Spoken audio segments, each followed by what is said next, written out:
Indo British advanced pain clinic నొప్పి మాయం surgery దూరం. For appointments 9155515563.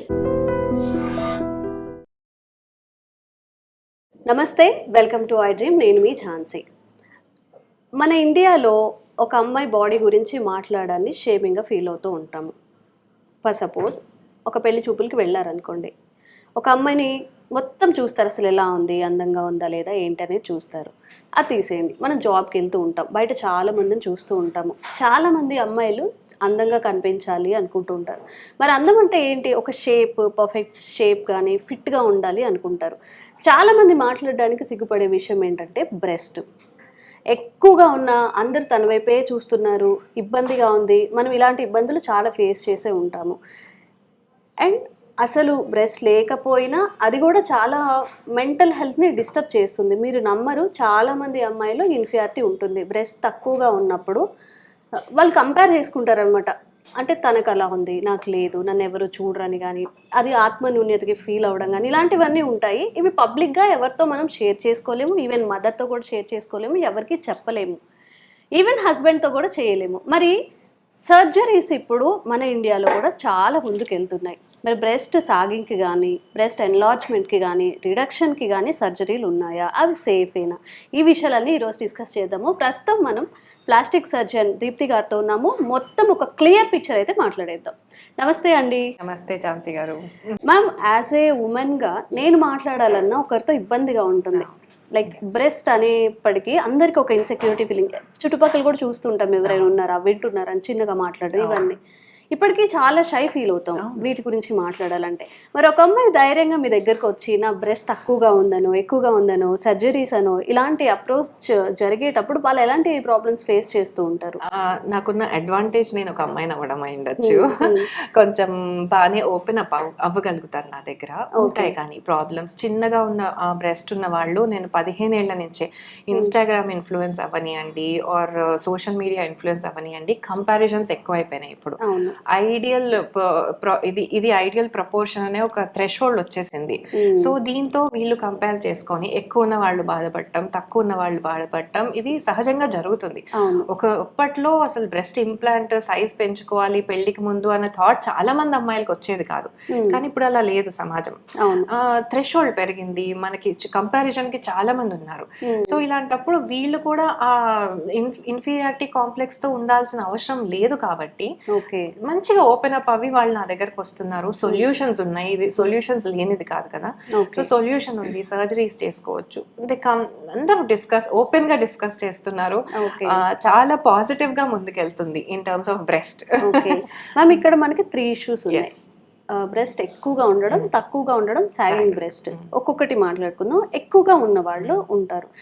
అంటే ఏ ఏజ్ నుంచి మనం ఇట్లా బ్రెస్ట్ సర్జరీస్ చేయించుకోవచ్చు? ఒకవేళ చాలా బ్రెస్ట్ ఎక్కువగా ఉన్నమ్మాయి మీ దగ్గరికి వచ్చి, అంటే ఈ ఏజ్లో ఉన్నాను నేను, ఒక పర్టికులర్ ఏజ్ దాటితేనే సర్జరీస్ చేసుకోవాలి, ఇలాంటివి ఉన్నాయా? అంటే అంత క్లాసిక్ గా ఉండవు. బ్రెస్ట్ ఇంక్రీజ్ అవ్వడం అనేది మనం ఈ జనరేషన్ లో ఎక్కువ చూస్తున్నాం. బికాస్ మన డయట్ అంతా processed food, oestrogen based diet ఉండడం మూలాన బ్రెస్ట్ చాలా మ్యాసివ్ గా పెరిగిపోతుంది. ఎర్లీ ప్యూబర్టీ వచ్చేస్తుంది. 12-13 years కి మీరు ఒక 15 years బ్యాక్ అమ్మాయిలకి బ్రెస్ట్ ఉండేది కాదు. బట్ ఇప్పుడు 13 years కి ఫుల్లీ గ్రోన్ బ్రెస్ట్ వస్తుంది.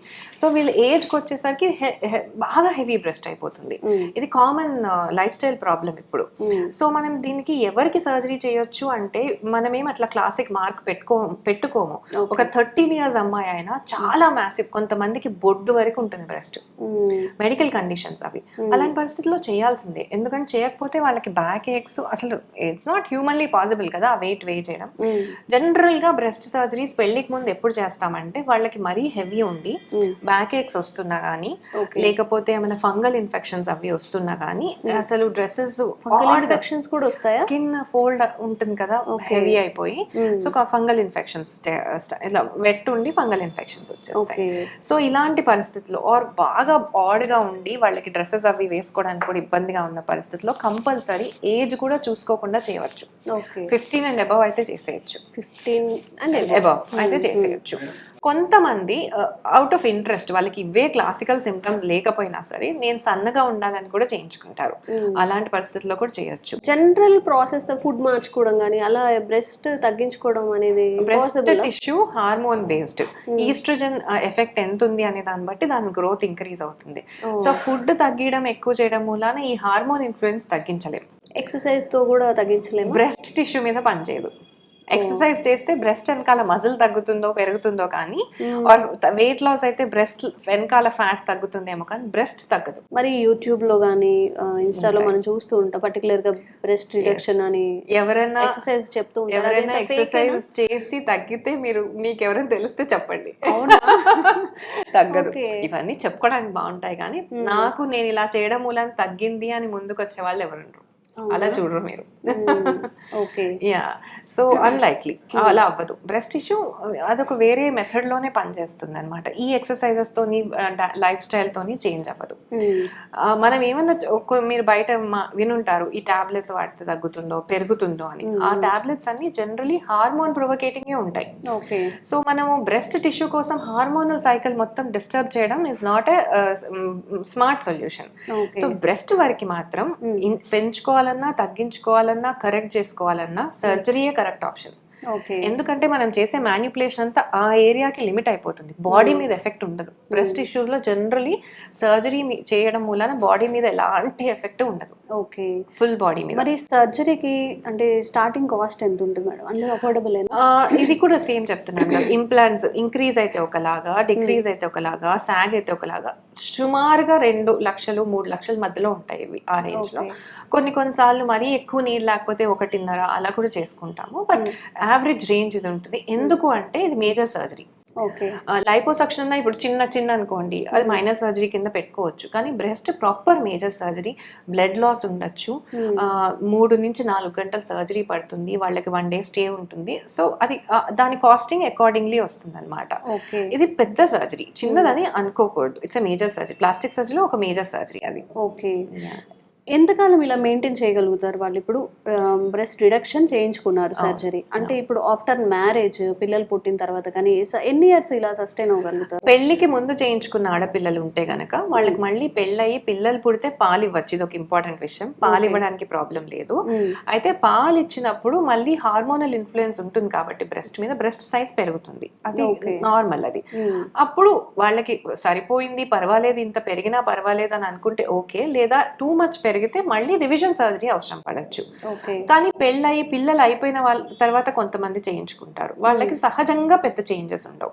హార్మోనల్ ఇన్ఫ్లుయెన్స్ రానంత వరకు బ్రెస్ట్ సర్జరీ ఎఫెక్ట్ కాదు, రిడక్షన్ అయితే కనుక. కానీ ఏమన్నా చేంజెస్ వచ్చినాయి, వీళ్ళకి ఏదన్నా మళ్ళీ ట్యూమర్స్ వచ్చినాయి, ఏదన్నా ఈస్ట్రోజన్ కాంపోనెంట్ పెరిగింది, ఏమన్నా మెడికేషన్స్ వాడారు అంటే ఛాన్సెస్ ఉంటాయి, బ్రెస్ట్ సైజ్ మళ్ళీ పెరిగే ఛాన్సెస్ ఉంటాయి.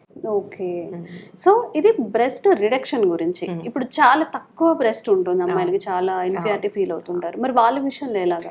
వాళ్ళకి ఇంప్లాంట్స్ అనే ఆప్షన్ ఇస్తాం. ఎన్హాన్స్మెంట్ 2 ఆప్షన్స్ ఇవ్వచ్చు. ఇంప్లాంట్ అని చేయొచ్చు, లేదా కొంచెమే తక్కువ ఉంది, వాళ్ళకి పెద్ద చేంజ్ డిజైర్ అనుకోవట్లేదు, వాళ్ళు కొంచెం ఇంక్రీజ్ అయితే చాలు అనుకున్న వాళ్ళకి ఫ్యాట్ ట్రాన్స్ఫర్ చేస్తాం. మన బాడీలో నుంచే ఇప్పుడు లైపోసక్షన్ చేసి తీసేసిన ఫ్యాట్ పడేసే బదులు దాన్ని కొంచెం ప్రాసెస్ చేసి బ్రెస్ట్ లో పెట్టచ్చు. అది ఇంకా కొంచెం న్యాచురల్ గా ఇంక్రీజ్ అయినట్టు ఉంటుంది. ఇంప్లాంట్ అన్న కొంచెం మనకి బార్బీ డాల్ లుక్ ఉంటుందేమో, కానీ బ్రెస్ట్ ఫ్యాట్ ట్రాన్స్ఫర్ ఇంకా కొంచెం న్యాచురల్ గా. అయితే ఎవరు ఏ ప్రొసీజర్ కి వెళ్ళాలి, ఎవరికి ఐడియాలు, అందరికీ అన్ని సరిపోవు. ఇంప్లాంట్ కొంతమంది వెళ్ళాలి, ఫ్యాట్ ట్రాన్స్ఫర్ పిక్ చేసుకునే వాళ్ళు కొన్ని సిచ్యువేషన్స్ లోనే వెళ్ళాలి. అది మీ డాక్టర్ డిసైడ్ చేస్తారు, అది మీ డెసిషన్ కాదు. మీరు నాకు ఇదే కావాలి అని అనుకుంటే కనుక రిజల్ట్ మనం అనుకున్నట్లు రాకపోవచ్చు. అంటే ఎంతలా ఇంక్రీజ్ చేసుకోవచ్చు? ఉన్న ఒక 1 ఇంచ్ ఇంప్లాంట్ తోనైతే మీరు minimum to minimum 1.5 cup size పెంచుకోవచ్చు. ఓకే, ఫ్యాట్ ట్రాన్స్ఫర్ లో అనుకోండి సెషన్స్ గా చేస్తాము. ఒక 1 కప్ సైజ్ పెరగాలి అని అంటే కనుక ఒక 2 to 3 సెషన్స్ చేయాల్సి ఉంటుంది. అలా పెంచుకోవచ్చు. ఇది ఎలా ఉంటుంది మేడం? కాస్ట్ ఎలా? ఇవి 1.5 నుంచి 2.5 ఇలాగే ranges, depending on the need బట్టి, వాళ్ళు సెలెక్ట్ చేసుకునే ఇంప్లాంట్ ని బట్టి, ఫ్యాట్ ట్రాన్స్ఫర్ ఎంత అవసరం అనే దాన్ని బట్టి కాస్టింగ్ మారుకుంటూ వస్తుంది. Okay, and last breast sagging ఇప్పుడు అంటే ఆఫ్టర్ మ్యారేజ్ కానివ్వండి, పిల్లలు పుట్టాక మేము ఫిట్ గా కనిపించాలి అనుకునే వాళ్ళు మేబీ రావచ్చు దీనికి. సో వాళ్ళ విషయంలో ఎలా ఉంటుంది? ప్రెగ్నెన్సీ అయిపోయినాక ఒక్కసారి ప్రెగ్నెంట్ అయినప్పుడు ఏమవుతుందంటే బ్రెస్ట్ బాగా పెరిగిపోతుంది, ఎందుకంటే బేబీకి కావాల్సిన పాలు తయారు చేయాలి కాబట్టి. తర్వాత పాలు ఇచ్చేసినాక ఏమవుతుందంటే ఈ పెరిగిన టిష్యూ అంతా చిన్నగా అయిపోతుంది. సో మనకి ఇట్లా బెలూన్ బాగా ఊదేసి గాలి తీసేస్తే ఆ బెలూన్ స్కిన్ ఎలా లూజ్ అవుతుందో అలాగే బ్రెస్ట్ కూడా. చాలా మంది అనుకుంటారు పాలు ఇస్తే సాగ్ అవుతుందేమో ఆర్ పంప్ పెడితే సాగ్ అవుతుందేమో అనుకుంటారు. ప్రెగ్నెంట్ అయితేనే సాగ్ అవుతుంది, ఇర్రెస్పెక్టివ్ ఆఫ్ లాక్టేషన్. ఒక్కసారి పెద్దగా చిన్నగా అయితే సాగ్ అయిపోతుంది అంతే. అందుకని ప్రెగ్నెన్సీ అంటూ వచ్చాక ప్రతి ఆడామికి సాగ్ అవుతుంది. అయితే సాగింగ్ ప్రివెంట్ చేయడానికి కూడా కొన్ని టెక్నిక్స్ ఉన్నాయి. పోస్ట్ ప్రెగ్నెన్సీ కరెక్ట్ సపోర్టివ్ బ్రా వేసుకోవాలి. కొంచెం మసాజెస్ ఏవైతే చేస్తామో అవి బ్రెస్ట్ మీద కూడా ఆయిల్ మసాజెస్ అవి చేస్తా ఉంటే స్కిన్ మంచిగా టైట్ అవుతుంది. ఇవి ఎర్లీ పోస్ట్ పార్టం లోనే జరుగుతాయి, లేటర్ ఆన్ చేయలేము. ఇవన్నీ ఎవరు చెయ్యరు కదా, చెయ్యరు. ఉన్నాం కదా అని చెప్పి నార్మల్ గా వదిలేస్తారు. బేబీ ఉంటుంది కదా ఆ టైంలో కాన్సన్ట్రేషన్ అంతా వెళ్ళదు. ఫుడ్ లేకపోతే కాస్త ప్రశాంతంగా ఉందామని నిద్రపోతారు. సో ఇవన్నీ చేశాక కూడా కొంచెం సాగ్ ఉంటుంది. సాగ్ ని బట్టి మనం ప్రొసీజర్ డిసైడ్ చేస్తాం. కొంచెం సాగ్ ఉందనుకోండి ఫ్యాట్ ట్రాన్స్ఫర్ అని చేయొచ్చు. వాళ్ళకి పోయిన వాల్యూమ్ ని ఫ్యాట్ తో రీఫిల్ చేయొచ్చు. అప్పుడు మళ్ళీ బ్రెస్ట్ నిండుగా కనిపిస్తుంది. లేదు చాలా సాగ్ ఉంది, ఎక్స్ట్రాగా చాలా స్కిన్ వచ్చేసింది అనుకోండి, ఆ స్కిన్ ని తీసేసి లిఫ్ట్ చేస్తాం. ఆ ఎక్స్ట్రా స్కిన్ ని తీసేసి నిపుల్ ని పైకి జరిపేసి లిఫ్ట్ అని చేస్తాం అనమాట. ఆల్మోస్ట్ మన ప్రీ ప్రెగ్నెన్సీ బ్రెస్ట్ కి 90% మ్యాచ్ చేయొచ్చు. 100% అని నేను చెప్పను, బికాస్ కొంచెం స్కార్ ఉంటుంది ఇలా ఉంటుంది, కానీ 99.99% మనం మ్యాచ్ చేయొచ్చు ప్రీ ప్రెగ్నెన్సీ బ్రెస్ట్ కి. మంచి లుక్కే వస్తుంది అనమాట. ఓకే, ఏ ఏజ్ దాకా ఈ సాగింగ్ బ్రెస్ట్ సజెషన్స్ చేసుకోవచ్చు? ఎప్పుడు 55-65 మీరు ఎప్పుడు రెడీ అంటే అప్పుడు వరకు. వాళ్ళు మెడికల్ గా ఫిట్ ఉంటే చాలు, వాళ్ళకి డిజైర్ ఉన్నప్పుడు చేసుకోవచ్చు, అదేం ప్రాబ్లం లేదు. ఈ సర్జరీకి ఎంత కాస్ట్ అవుతుంది? ఇవి కూడా ఆల్ బ్రెస్ట్ సర్జరీస్ 1.5 to 3 మధ్యలో, డిపెండింగ్ ఆన్ ఎంత వర్క్ ఉంది అనే దాన్ని బట్టి వేరీ అవుతాయి అన్నమాట. ఎక్కువ వర్క్ ఉన్న కేసెస్, ఎక్కువ అవర్స్ ఆఫ్ సర్జరీ బట్టి పోస్ట్ ఆఫ్ కేర్ ఎక్కువ ఉంటే కాస్ట్ పెరుగుతుంది. తక్కువ వర్క్ మినిమల్ మ్యానిపులేషన్ లో మేము తగ్గించుకుంటూ వస్తాం అకార్డింగ్లీ. ఓకే, లాస్ట్ వన్ ఏంటంటే అందరికీ ఒక పెద్ద డౌట్, ఇవన్నీ చేస్తున్నాము మనం ఓకే, బట్ ఇవి సేఫేనా? అసలు సేఫేనా? మనం అంటే ఒక పార్ట్ ని మనం చూస్తున్నాం కాబట్టి డెత్ రేట్ ఏమైనా ఉంటుందా, బ్లీడింగ్ ఎక్కువ ఉంటుందా, ఎక్కువ స్కార్స్ పడతాయా, డిఫరెంట్ గా ఉంటారు. సో దీనికి మీ సొల్యూషన్ ఏంటి మీ వైపు నుంచి? సో ఈ బ్రెస్ట్ సర్జరీస్ వరకు అయితే డెత్ రేట్ అనేది యూజువల్లీ మనం చూడం, అంటిల్ అన్లెస్ వాళ్ళకి ఏమన్నా హిడెన్ కాంప్లికేషన్స్ ఉండి ఎనస్థీషియా కాంప్లికేషన్ అయితే తప్పితే సాధారణంగా చూడం. ఎందుకంటే breast tissue mean vital organ కి కనెక్టెడ్ కాదు, వైటల్ సర్క్యులేషన్ ని కూడా డిస్టర్బ్ చేయదు breast tissue. So surgery limit అక్కడ వరకే ఉంటుంది అనమాట. నార్మల్ బేసిక్ సర్జన్ తో కూడా బ్రెస్ట్ సర్జరీస్ లో డెత్ రేట్ యూజువల్ గా చూడం. అదొకటి, అదైతే కళ్ళు మూసుకొని యూ కెన్ గో అహెడ్. ఇంకొకటి, మీరు ఏమన్నా ఎక్సర్సైజెస్ అని మెడికేషన్స్ అని బ్రెస్ట్ ని పెంచడానికి తగ్గడానికి వాడుతున్నారు అనుకోండి, అది బాడీ మీద డ్యామేజ్ చేసేది ఎక్కువ ఉంటుంది. ఇంకొక పెద్ద డౌట్ వచ్చింది ఇక్కడ, నార్మల్ గా క్రీమ్స్ అండ్ ఇంజెక్షన్స్ ద్వారా రియాక్షన్ ఉంటుంది, ఎన్లార్జ్మెంట్ ఉంటుంది అంటారు. ఇది దీని మీద ఏంటి, ఇది మైతా లేకపోతే నిజమే? క్రీమ్స్ అయితే చెయ్యవు. మీకు కొంచెం మీకున్న ఫ్యాట్ గ్లాబ్యూల్స్ ఏవైతే బ్రెస్ట్ లో ఉన్నాయో అవి కొంచెం డిపాజిట్ పెంచుకోవడానికి ట్రై చేస్తుంది, కానీ మీకు విజిబుల్ చేంజ్ రాదు, అంతైతే రాదు. ఎక్సర్సైజ్ అంటారా, బ్రెస్ట్ వెనకాల మజిలే పెరుగుతుంది కానీ బ్రెస్ట్ టిష్యూ పెరగదు. అంటే కొంచెం మ్యాన్లీ లుక్ వస్తుంది, ఇంకా మజిల్ పెరిగితే ఎలా ఉంటుంది మగవాడి అలాంటి లుక్ వస్తుంది, కానీ బ్రెస్ట్ టిష్యూ పెరగదు. చెప్తున్నాను కదా, ఇవన్నీ మెథడ్స్ మూలాన మీ బాడీ మీద అయ్యే డ్యామేజ్ ఎక్కువ, సర్జరీ తక్కువ. Okay, so what about injections కూడా